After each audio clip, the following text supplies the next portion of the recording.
चलिए जानते हैं डिजिटल अरेस्ट का सोल्यूशन क्या है। देखिए, मैं सबसे पहले सोल्यूशन की बात करता हूँ, तब मैं बताऊंगा इसका प्रॉब्लम क्या है और इसका जड़ क्या है और एक्चुअली में लोग प्रॉब्लम में कैसे आ जाते हैं और ये फ्रॉड कैसे कंडक्ट होता है। देखिए, सोल्यूशन की बात करते हैं तो ज़्यादातर जो कम्युनिकेशन होता है वो है व्हाट्सएप के थ्रू। एंड व्हाट्सएप में एक सबसे अच्छा फीचर है वो है साइलेंस अननोन कॉलर वाला।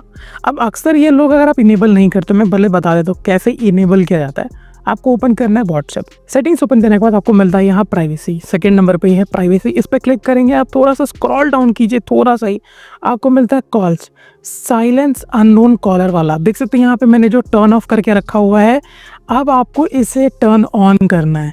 एंड इट मीन्स, इसका मतलब क्या है कि जो भी नए नंबर होंगे उसका कॉल आपको पता ही नहीं चलेगा कि कोई वीडियो कॉल आया है कि नहीं।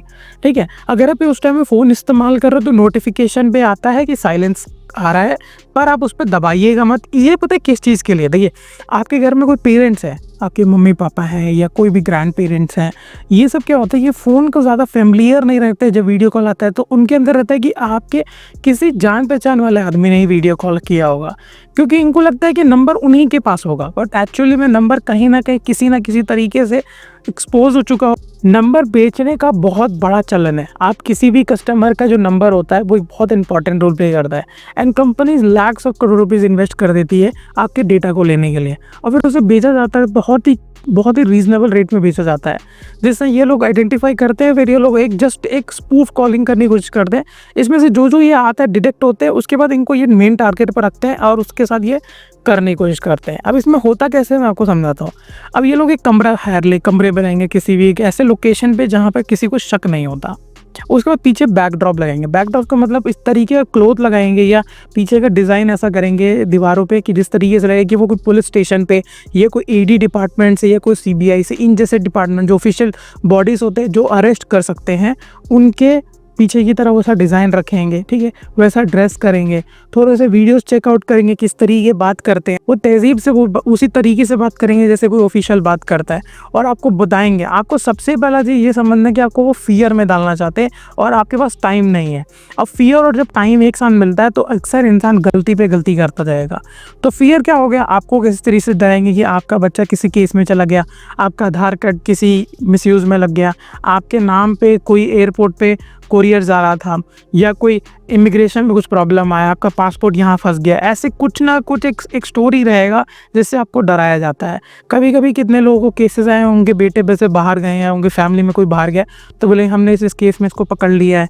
तो ऐसा ना, मतलब एक वो उस तरीके का स्क्रिप्ट वो लोग रीड करेंगे, ऐसा आपको माइंड में लेके आएंगे, आपको डराने की कोशिश करेंगे। आप डर चुके हो, अब आपके पास टाइम नहीं है। अब टाइम का वो कैसे गेम खेलेंगे कि मैं बस 15-20 मिनट है, नहीं तो मैं इसे आगे कोर्ट में भेज दूंगा, जुडिशल कस्टडी में भेज दूंगा, मैं पुलिस कस्टडी में ले रहा हूँ 15 दिन, ऐसे मतलब आपको डराएंगे। अब तो टाइम नहीं है आपके पास, और यहाँ पे फियर। जब फियर और टाइम मिक्स मिलता है तो फिर आप बोलोगे कि बस उस सिचुएशन से बाहर निकालना। आपका माइंड बोलता है कि भाई बस इस सिचुएशन से किसी भी हालत में बाहर निकालना है।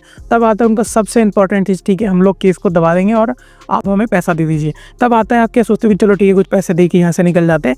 तब ये लोग क्या करते हैं, फ़ोन कट ना करने के लिए आपको हमेशा बोलते हैं कि कॉल के सामने रहना है। आप कॉल के सामने रहते हुए अपने सोल्यूशन को ढूंढिए। तब ये कोशिश क्या करते हैं, या तो आपसे पैसे निकालेंगे यूपीआई के थ्रू, या तो आपके नाम पे कोई बोलेंगे ठीक है हमें गिफ्ट कार्ड ऐसा खरीद के दो, या वो खुद ही खरीदने की कोशिश करेंगे, या कोई ऐसा फेक डमी वेबसाइट बना देंगे जिसमें आपको पेमेंट किया जाएगा, जिससे आपका जो एफआईआर लॉन्च हुआ है, जो भी कुछ हुआ है वो सारे जो ड्रॉप किया जाए। सो ये टोटली ना एक तरीके का, मैं ये जो मैं आपको बता रहा हूँ ये पूरा एक अवेयरनेस है कि आप इन चीज़ों से बचिए। अपने फैमिली में ये चीज़ें बताइए। आप ज़रूरी नहीं कि इस वीडियो को भेज के शेयर करके बताइए, मैं शेयर करना भी नहीं चाहता। आप अपना ओपिनियन जो मतलब ये जो चीज़ है, इस चीज़ से बचने के लिए आपके आसपास जो भी इनोसेंट जैसा लगता है ना, जो मतलब बहुत जल्दी दूसरों के बातों में आ जाएगा, उन तक बस ये बात पहुंचाना है आपको, ताकि इस चीज़ों को अगर आप ज़्यादा फैलाएंगे तो लोगों को, मैं ये नहीं कह रहा कि इस वीडियो को शेयर कीजिए या ऐसा लाइक कीजिए, कमेंट कीजिए, बट एट द लास्ट अगर आपको ये बात पता है कि ये ऐसा चीज़ चल रहा है और यहाँ पे लोग फंस सकते हैं आपके फैमिली मेम्बर्स में कोई, तो ये वीडियो ओनली स्पेसिफिक यही मैं बताना चाहता था, बस अवेयरनेस के लिए। और ये प्लीज़ साइलेंट वाला जो अननोन जो मैंने आपको स्टार्टिंग में बताया, इसे इनेबल करके रखिएगा, ठीक है। और हो सके तो ट्रू कॉलर नहीं रखने का मूड है। वैसे तो एयरटेल और आपकी जो सर्विस प्रोवाइडर है, इन लोगों ने एक सिस्टम बनाया जैसे स्पैम कॉल नहीं आते, बट स्टिल वो लोग कुछ ना कुछ फिगर आउट कर लेते हैं आपको स्पैम करने के लिए या आपको इस तरीके का स्कैम में फ्रॉड में फंसाने के लिए। सो ये तो एक छोटा सा वीडियो अवेयरनेस के लिए, जस्ट आप किस तरीके से ये कंडक्ट होता है। इसके बहुत सारे पहलू हैं, बहुत सारे नए नए तरीके ये लोग ढूंढ लेते हैं, पर आपके साथ अगर ये होता है तो सबसे पहले आपके सामने ये नंबर आ रहा है, इस पर आप सीधा रिपोर्ट कर सकते हैं। ये सबसे बेस्ट चीज़ है, अपने नियर बाय पुलिस स्टेशन पे जाइएगा, उनको पूरा डिटेल दे दीजिए, वो लोग आराम से इस चीज़ को सॉल्व कर देंगे।